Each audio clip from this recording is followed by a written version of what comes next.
Khawar point میں خوش آمدید. چلو آپ ساتھ چلتے ہیں. بائے شمسہ اقبال.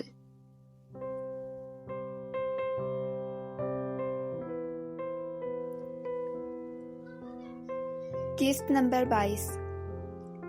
وہ ایک سرسبز وادی تھی. ہر طرف پھول تھے، الگ الگ رنگوں والے پھول. ان پر تتلیاں تھیں، بہت سے رنگوں کی. وہ اس سبزے پر اپنے قدم بڑھا رہی تھی. تتلیوں کو پکڑتی، ان کے پیچھے بھاگتی. یکایک اس نے سامنے دیکھا. وردی میں ملبوس شخص دور کھڑا ہاتھ کے اشارے سے اسے اپنے پاس بلا رہا تھا. فاصلہ زیادہ نہ تھا مگر پھر بھی وہ اس کا چہرہ نہ دیکھ سکی تھی. ماہی. دور سے وہ آواز آئی. اسے وہ آواز ہرگز انجانی نہ لگی مگر پہچان بھی نہ سکی. وہ تتلیوں کو چھوڑ کر اس کی جانب چل دی. وہ آگے بڑھتا جا رہا تھا. وہ اس کے پیچھے پیچھے مسکرا کر اس تک پہنچنے اور اس کا چہرہ دیکھنے کی کوشش کر رہی تھی. یکایک اس کی نظر بائیں طرف کو مڑی. ایک طوفان تھا جو اس کی جانب آ رہا تھا. وہ رک گئی مگر وردی میں ملبوس شخص آگے بڑھتا ہی گیا. اس نے اسے آواز دی مگر وہ نہ رکا. وہ اس کے پیچھے جانا چاہ رہی تھی مگر وہ طوفان راستے میں حائل ہو گیا. ایک دھندلا سا عکس اسے نظر آیا اور پھر وہ سب اس طوفان میں غائب ہو گیا. وہ ایک خوفزدہ ہیرنی کی طرح آنکھوں میں خوف لیے دور کھڑی تھی. چند پل میں طوفان تھما. اسے ہر طرف تتلیوں کے ٹوٹے ہوئے پھنک نظر آ رہے تھے. وہ ساری بستی اجڑ گئی تھی. دور اس کی نظر پڑی. وہ وردی میں ملبوس شخص منہ کے بل زمین میں گرا پڑا تھا. اس کی وردی خون سے اٹی ہوئی تھی. اس کے پاس زمین پر خون ہی خون تھا. اس نے اب اس شخص کا چہرہ دیکھنا چاہا. دور کہیں ہوا کے ساتھ اڑتا ہوا سبز ہلالی پرچم آ کر اس کے جسم کو ڈھک گیا تھا. وہ خوف سے چیخی تھی. ہادی، ہادی، وہ خون! وہ اٹھ بیٹھی تھی. اگلے ہی لمحے اس کے کمرے کا دروازہ کھلا تھا. سعدیہ بیگم تیزی سے اس کی جانب بڑھی. ماہی، کیا ہوا ہے؟ وہ اس کے پاس بیٹھ کر اسے خود سے لگاتے ہوئے بولی مگر اگلے ہی پل وہ ان کے بازوؤں میں جھول گئی تھی. ہادی کو سوئے ہوئے ابھی کچھ ہی دیر گزری تھی جب سائڈ ٹیبل پر پڑے موبائل پر آنے والی کال نے اسے جگا دیا. اس نے مندھی مندھی آنکھوں سے موبائل کو چہرے کے سامنے کیا. حیدر کا نمبر جگمگا رہا تھا. ہادی نے کال ریسیو کی. دعا کو اگر پتہ لگ جائے کہ تم دن میں 5 بار اسے اور 10 بار مجھے کال کرتے ہو تو سوچو وہ تمہارا کیا حال کرے گی. ہادی نے بغیر سلام دعا کے ہی اس پر جملہ کسا تھا. ہادی. حیدر کی تشویش میں ڈوبی آواز اسے کانوں سے ٹکرائی. کیا ہوا حیدر؟ سب خیریت تو ہے؟ ہادی نے اس کی پریشانی بھانپتے ہوئے کہا. ہادی، ماہی کی طبیعت خراب ہو گئی ہے. مما اکیلی اسے ہاسپٹل لے کر نہیں جا سکتی ہیں. میں ابھی یہاں سے آ نہیں سکتا. تم پلیز جلدی سے جاؤ، اسے ہاسپٹل لے کر جاؤ. CO ابھی یونٹ میں نہیں ہے. میری لیو بھی ابھی اسائن نہیں ہو سکتی. تم پلیز ابھی جاؤ، اسے ہاسپٹل لے جاؤ. میں کل تک آنے کی کوشش کرتا ہوں. حیدر کی بات سن کر ہادی سانس تک لینا بھول گیا تھا. کیا ہوا ہے ماہی کو حیدر؟ وہ پوچھے بنا نہیں رہ سکا. آئی تھنک کسی بات پر ٹینشن لی ہے اس نے. 1 سال کے بعد آج اسے پھر یہ اٹیک آیا ہے. ایسی حالت میں اسے فوراً ہاسپٹل لے کر جاتا ہوں مگر آج میں اس وقت اس کے ساتھ نہیں ہوں اور میری گڑیا وہاں اس حال میں. حیدر رو دینے کو تھا. حیدر ڈونٹ وری، میں لے جاتا ہوں اسے، تم ٹینشن مت لو. میں کال کر کے انفارم کرتا رہوں گا تمہیں. ہادی نے اسے تسلی دی.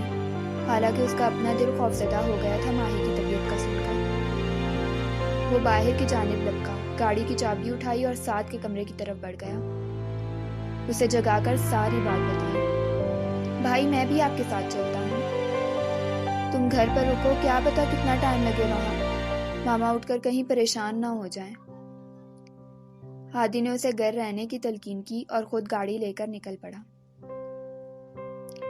ماہین کا جسم ٹھنڈا پڑ رہا تھا، جو اس بات کا ثبوت تھا کہ اس کا بی پی لو ہو رہا ہے۔ ہادی نے اندر آتے ہی ماہین کو دیکھا، جس کے چہرے پر زردی یوں چھائی تھی جیسے صدیوں سے بیمار ہو۔ اس نے ہاتھ لگا کر اس کی نبض ٹٹولی، وہ بھی مدھم ہو رہی تھی۔ ہادی نے جلدی سے اسے اپنے بازوؤں میں اٹھایا، پھر کچھ جھجک کر سعدیہ بیگم کی طرف مڑا۔ اسے جلدی ہاسپٹل لے چلو ہادی، وہ خود بھی گھبرائی ہوئی تھی۔ ہادی نے اسے بازوؤں میں اٹھایا اور لے کر جلدی سے گاڑی کی طرف گیا۔ ماہین بے ہوشی کی حالت میں بھی کچھ بڑبڑا رہی تھی، مگر آواز اتنی مدھم تھی کہ وہ کچھ بھی سمجھ نہیں پا رہا تھا۔ اگلے 20 منٹ میں وہ اسے لے کر ہاسپٹل پہنچ چکا تھا، جہاں اسے ایمرجنسی ٹریٹمنٹ دیا گیا تھا۔ سیڈیٹیوز کے زیر اثر اب وہ سو رہی تھی، بڑبڑانا بھی بند کر دیا تھا، مگر کچھ تھا اس کے چہرے پر، کچھ پریشانی، کچھ خوف، کوئی ڈر۔ ہادی اس کے چہرے کو نظروں کے اثار میں لیے ہوئے تھا۔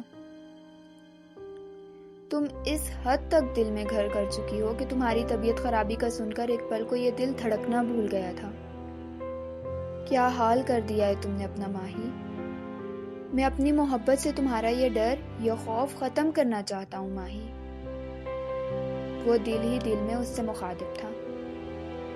سعدیہ بیگم بھی تھک چکی تھی۔ ہادی نے انہیں ساتھ رکھے صوفے پر لٹا کر انہیں آرام کرنے کی تلقین کی اور خود ایک چیئر سامنے رکھ کر اس پر بیٹھ گیا۔ پھر حیدر کو فون کر کر ماہین کی حالت میں بہتری کا بتا کر اسے تسلی دی۔ اب وہ فرصت سے بیٹھا اسے دیکھ رہا تھا۔ وہ پلکیں جن کی جنبش پر وہ دل ہارا تھا، وہ اس وقت بالکل ساکت تھی۔ میں اپنی محبت سے ماہی کو جس خوف کی گرفت نکالنا چاہ رہا تھا، وہ اسی خوف میں ڈوبتی جا رہی ہے۔ ماہی، میں اس آزمائش میں پورا نہیں اتر سکوں گا۔ مت آزماؤ مجھے محبت کے آغاز میں ہی۔ میں تمہیں اس حال میں نہیں دیکھ سکتا۔ میرا دل دکھتا ہے تمہیں ایسے دیکھ کر۔ وہ بے بسی کی انتہا پر تھا۔ وہ اس وقت اس کے لیے کچھ بھی نہ کر سکتا تھا، نہ ہی ابھی کوئی حق حاصل تھا۔ وہ نیند میں ذرا بے چین ہوئی تھی، ذرا سا کسمسائی تھی، ایک کراہ اس کے لبوں سے نکلی تھی۔ ہادی اٹھ کر فوراً آگے بڑھا۔ بیڈ کے قریب آ کر اس نے دیکھا وہ پھر نیند میں ڈوب رہی تھی۔ چہرے پر آنے والے بال اس کی نیند میں خلل پیدا کر رہے تھے۔ ہادی نے ہاتھ بڑھا کر اس کے بال چہرے سے ہٹائے، مگر وہ سلکی سے بال پھر چہرے پر آن پڑے۔ ماہین پھر ہلکا سا کسمسائی۔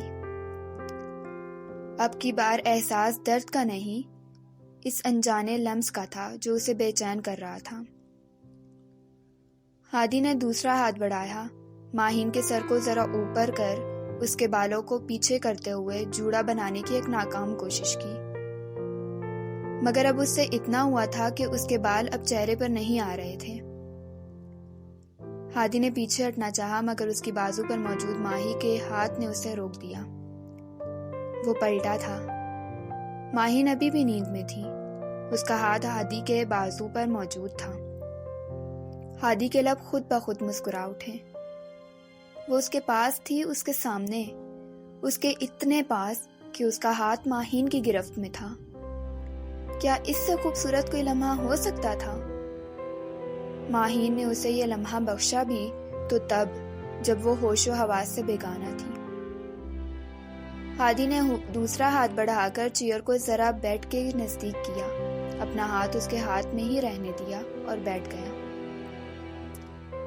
وقت سے کہو ذرا تھم جائے، گردش وقت سے کہو کچھ پل تھم جائے، ان لمحوں کی سحر کو، قربت کے اس بحر کو، جذبوں کی اس لہر کو ذرا محسوس تو کر لینے دو، ان لمحوں کو دھڑکنوں کی دنیا میں محفوظ تو کر لینے دو، ذرا میں دیکھ لوں اس کو، مجھے یقین تو آنے دو کہ یہ پل کوئی خواب نہیں ہے، وہ میرے سامنے سچ میں ہے، وہ کوئی سراب نہیں ہے۔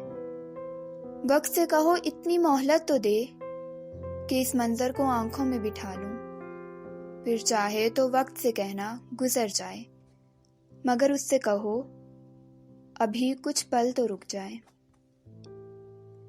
پتہ نہیں میری محبت کیوں تمہارے لیے آزمائش لے کر آ گئی ہے ماہی۔ میرے جذبوں میں تو کوئی کھوٹ نہیں ہے۔ مجھے اب سوچنا پڑ رہا ہے کہ کیا واقعی مجھے تمہیں اس آزمائش میں ڈالنا چاہیے یا تم سے کنارہ کشی کر لینی چاہیے۔ میں تمہیں ایسے تکلیف میں نہیں دیکھ سکتا ماہی، اور وہ بھی اپنی محبت کی وجہ سے۔ وہ یہ سوچ ہی رہا تھا کہ ماہین کے ہاتھ کی گرفت اس کے بازو پر ذرا مضبوط ہوئی۔ ہادی سیدھا ہو کر بیٹھا۔ اس نے اسے آواز دینے کے لیے منہ کھولا ہی تھا کہ اگلے لمحوں نے اسے ساکت کر دیا تھا۔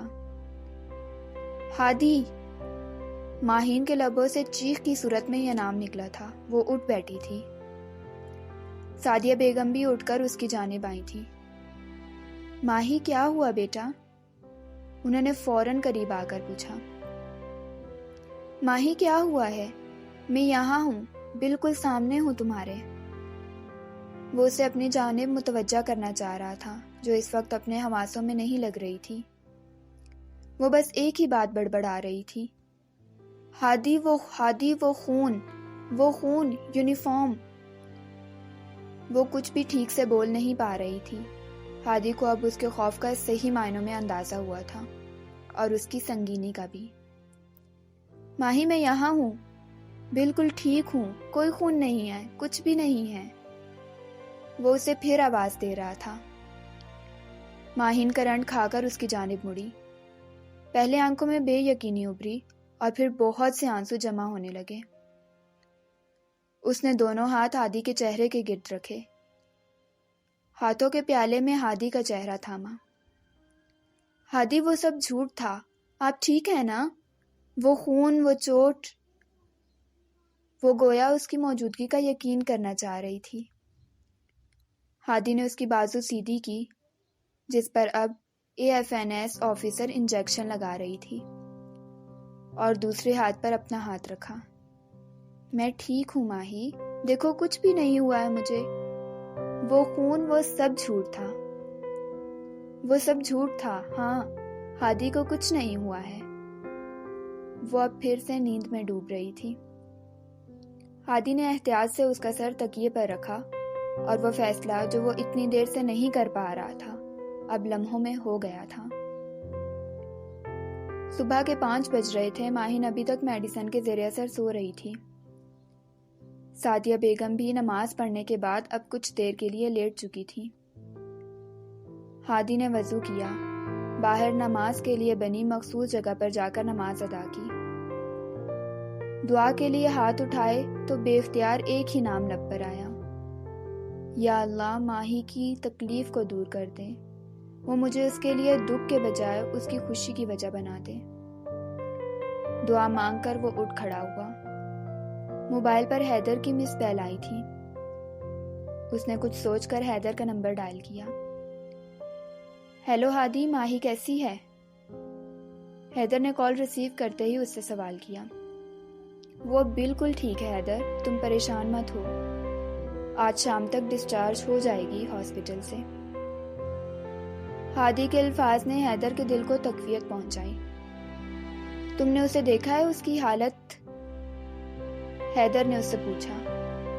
ہاں میں نے دیکھا۔ اس جواب کے بعد دونوں کے پاس الفاظ کا ذخیرہ ختم ہو چکا تھا۔ کچھ پل خاموشی کی نظر ہو گئے۔ حیدر، ہادی نے اسے پکارا۔ ہاں بولو، حیدر نے جواب دیا۔ میں جلد از جلد ماہین سے شادی کرنا چاہتا ہوں۔ ہادی کے الفاظ حیدر کے لیے غیر متوقع تھے۔ اس کی یہ حالت دیکھنے کے بعد بھی؟ حیدر نے صاف گوئی سے پوچھا۔ اس کے بعد ہی یہ فیصلہ کر پایا ہوں حیدر، ماہی ہی وہ لڑکی ہے جس سے میں شادی کر سکتا ہوں۔ اس نے بھی اٹل لہجے میں جواب دیا۔ مگر وہ یہ سب قبول نہیں کر پائے گی، نہ وہ مانے گی۔ حیدر نے اسے ممکنات سے آگاہ کیا۔ اسے منانا میرا کام ہے اب حیدر، میں صرف ایک بار اس سے بات کرنا چاہوں گا۔ اس کی طبیعت ذرا سنبھل جائے، پھر میں جلد از جلد نکاح کرنا چاہتا ہوں۔ تمہیں کوئی اعتراض اس بات پر؟ حیدر نے اسے اپنے فیصلے سے آگاہ کیا۔ اعتراض ہوتا اگر میں تمہیں جانتا نہ ہوتا یا تم پر مجھے اعتبار نہ ہوتا، یا اگر تم اس سے شادی کی خواہش ظاہر نہ کرتے اور صرف ملنے کی بات کرتے، مگر اس کی طبیعت کے سنبھلنے کا انتظار کرو، اس سے پہلے اس سے کچھ مت کہنا۔ حیدر نے اسے کہا اور پھر الوداعی کلمات کہہ کر کال بند کر دی۔ ماہین نے آہستہ آہستہ آنکھیں کھولی۔ سر ابھی بھی دکھ رہا تھا۔ اس نے ارد گرد دیکھا۔ جب ماحول سے ذرا مانوس ہوئی تو گہری سانس بھر کر رہ گئی۔ نظر سامنے پڑی۔ سعدیہ بیگم تسبیح پر کچھ پڑھ کر اس پر دم کر رہی تھی۔ ماں کی محبت لازوال ہوتی ہے ہر روپ میں، چاہے وہ ڈانٹ کی صورت میں ہو یا خیال رکھنے کی صورت میں۔ پھر اس کی نظر سامنے صوفے پر پڑی۔ ہادی سامنے بیٹھا اسے ہی دیکھ رہا تھا۔ کل رات کے سارے منظر اسے یاد آئے تو مارے شرمندگی کے اس کا برا حال تھا۔ اس نے سرخ چہرے کے ساتھ جھٹ سے آنکھیں بند کر دی۔ ہادی نے کچھ کہنے کے لیے منہ کھولا ہی تھا کہ اس کی یہ بچگانی حرکت دیکھ کر اس کے لبوں پر مسکراہٹ دوڑ گئی۔ میں پرانی کسی بھی بات کا حوالہ نہیں دوں گا، آپ آنکھیں کھول سکتی ہیں۔ ہادی کی آواز پر وہ شرم سے پانی پانی ہو گئی۔ آنکھیں مزید زور سے بھینچ لیں۔ سعدیہ بیگم نے آگے بڑھ کر اس کے چہرے پر پھونک ماری اور پھر پیار سے اس کے سر پر ہاتھ پھیرا۔ ماہی بیٹا، اب کیسی طبیعت ہے تمہاری؟ سعدیہ بیگم کے پوچھنے پر اس نے آنکھیں کھول کر انہیں دیکھا، پھر ان کا ہاتھ اپنے ہاتھ میں لیا۔ میں ٹھیک ہوں مما، وہ نرمی سے بولی۔ میں آپ کو بہت پریشان کرتی ہوں نا مما، وہ آنکھوں میں آنسو لیے ان سے کہہ رہی تھی۔ میری بیٹی نے بالکل بھی پریشان نہیں کیا مجھے، انہوں نے پیار سے اس کے سر پر بوسہ دیتے ہوئے کہا۔ ہادی بیٹا، تم تھک گئے ہوگے، کل رات سے تم 1 منٹ بھی نہیں سوئے، تم اب گھر جا کر آرام کرو، ماہی اب ٹھیک ہے، سعدیہ بیگم نے ہادی سے کہا، جس کی آنکھوں کی سرخی اس کے بے خوابی کا ثبوت دے رہی تھی۔ بس آنٹی، ڈاکٹر سے بات ہو گئی ہے، کچھ دیر میں ڈسچارج کر دیں گے، میڈیسن لے آتا ہوں میں، تب تک ڈسچارج پیپرز بن جائیں گے، ہادی نے ماہین کی طرف دیکھتے ہوئے کہا، جو اس کی طرف دیکھنے سے گریز کر رہی تھی۔ پھر میڈیسن لینے باہر کو چلا گیا۔ سعدیہ بیگم ماہین کو سہارا دیتے ہوئے کمرے میں لے گئیں۔ لاؤنج میں رکھا فون بجا تو وہ اس جانے پائیں۔ حیدر کو ماہین کی حالت سے آگاہ کر رہی تھی۔ ہادی میڈیسن ہاتھ میں لیے اندر آیا۔ آنٹی، میں ماہین سے کچھ بات کرنا چاہ رہا تھا، اگر آپ کو اعتراض نہ ہو تو۔ ہادی کی آواز پر وہ اس جانب متوجہ ہوئی۔ فون پر بھی ابھی حیدر انہیں ہادی کے فیصلے سے ہی آگاہ کر رہا تھا۔ انہوں نے اس بات میں سر ہلایا، وہ کمرے کی جانب بڑھا، جبکہ حیدر انہیں جلد از جلد ماہین کی شادی کر دینے کی رائے دینے لگا۔ ہادی نے دروازے پر دستک دی، پھر اندر داخل ہوا۔ ماہین ٹیک لگائے آنکھیں موندے بیڈ پر بیٹھی تھی۔ مما پانی دے دیں پلیز، اس نے بند آنکھوں کو مسلتے ہوئے کہا۔ ہادی نے سائڈ ٹیبل پر پڑا جگ اٹھا کر پانی گلاس میں انڈیلا اور ماہین کے جانب بڑھنا چاہا۔ اس کی نظر ساتھ پڑی کھلی ڈائری پر پڑی۔ کھلا ہوا پین ابھی بھی اس میں موجود تھا۔ اس میں خوبصورت سی رائٹنگ میں کچھ الفاظ صفحے پر بکھرے تھے۔ مجھے نہیں پتا محبت کیا ہوتی ہے، کیسے ہوتی ہے۔ دعا کہتی ہے مجھے محبت ہو گئی ہے۔ میں کچھ بھی سمجھ نہیں پاتی۔ ہاں، مجھے وہ اچھا لگتا ہے، وہ دوسروں کا خیال رکھنے والا، وہ ہنستا مذاق کرتا، اپنی زندگی اپنے طریقے سے جیتا، دوستوں پر جان نچھاور کرتا۔ میں اب تک سمجھ نہیں پائی اس کی وہ کون سی خوبی مجھے سب سے زیادہ پسند آئی ہے۔ اس کا میرا خیال رکھنا، اس کا مجھ سے کچھ کہے بغیر ایک محرم رشتے کی طرف قدم بڑھانا، اس کا مجھے دیکھنا۔ مجھے اس میں اتنی خوبیاں نظر آتی ہیں کہ لگتا ہے کہ اس کی خامیوں کو بھی میں خوبیوں کے زمرے میں رکھتی۔ وہ خاص ہے، بہت خاص۔ میں نے اس کی دھڑکن سنی تھی۔ اس کی وہ دھڑکن مجھے آج بھی اپنے دل میں دھڑکتی محسوس ہوتی ہے۔ میرے کانوں میں اب بھی اس کی دھڑکن کے دھڑکنے کی آواز گونجتی ہے۔ اس کے ساتھ ہوتی ہوں تو ارد گرد کی آوازیں کہیں پس منظر میں چلی جاتی ہیں۔ مجھے پھر اس کی دھڑکن سنائی دیتی ہے۔ مجھے اس کی کلائی پر بندھی گھڑی کی سیکنڈ آگے بڑھاتی ہوئی سوئی کی ٹک ٹک سنائی دیتی ہے۔ مجھے اس کی بولتی آنکھوں کے راز نظر آتے ہیں۔ اسے دیکھا تو دل نے کہا، اتنی جلدی مت کرو۔ کہا دل پر اختیار نہیں ہے۔ دل نے کہا وہ چھوڑ نہ جائے۔ کہا اس پر اعتبار بہت ہے۔ دل نے کہا، کیا دیکھا اس میں؟